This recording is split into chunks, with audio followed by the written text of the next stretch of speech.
Hai dan Assalamualaikum. Nama saya Syaifah Umairah binti Syed Mustafa, tapi lebih mesra untuk dipanggil sebagai Umairah. Saya merupakan anak kelahiran asal bangsa Johor dan merupakan anak terakhir daripada 4 orang adik-beradik. Ibu bapa saya, ibu saya bernama Sharifah Salwa dan ayah saya bernama Syed Mustafa bin Syed Sheikh. Secara peribadi mungkin saya boleh kongsikan sedikit sebanyak.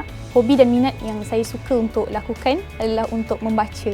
Mungkin setengah orang melihat hobi itu sedikit membosan, tapi pada pendapat saya melalui pembacaan, saya terdedah kepada idea dan pemikiran-pemikiran baru yang memberikan saya satu keterujaan untuk melakukan eksplorasi terhadap pelbagai aspek-aspek yang sebelum ni luar daripada bidang pengetahuan saya.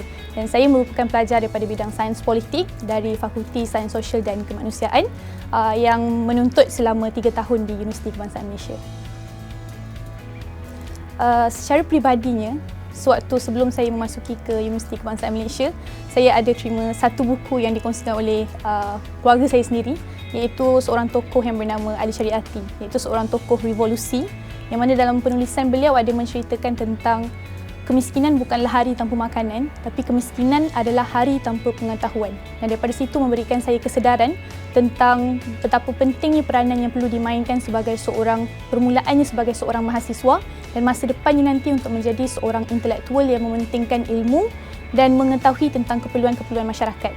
Jadi daripada situ menyebabkan saya cuba untuk menyertai dan terlibat dengan pelbagai perkara untuk memastikan saya mempunyai sudut pandang yang pelbagai daripada semua pemegang-pemegang taruh, daripada masyarakat golongan bawah, golongan marginal, daripada pihak-pihak agensi kerajaan dan kementerian, yang mana dengan pelibatan dalam kurikulum dan juga akademik, saya dapat terlibat dan memahami kedua-dua golongan pemegang taruh ini. So itu menjadi pendorong dan asas pegangan saya daripada awal tahun 1 saya memasuki UKM sehingga ke tahun akhir dan sehingga ke sekarang.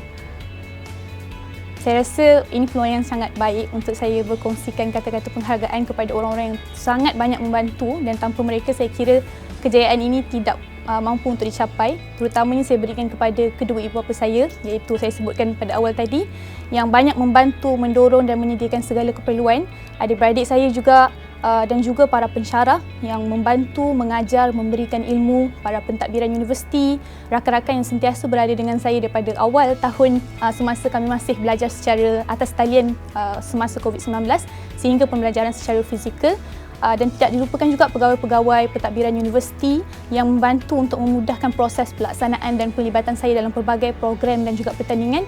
Malah saya kira kejayaan saya ini juga patut dikongsikan apresiasinya kepada seluruh warga universiti, termasuk pihak pengawal keselamatan dan juga pekerja-pekerja pembersihan yang sebenarnya secara langsung ataupun tidak langsung membantu untuk memastikan keadaan yang kondusif disediakan sepanjang pembelajaran di UKM.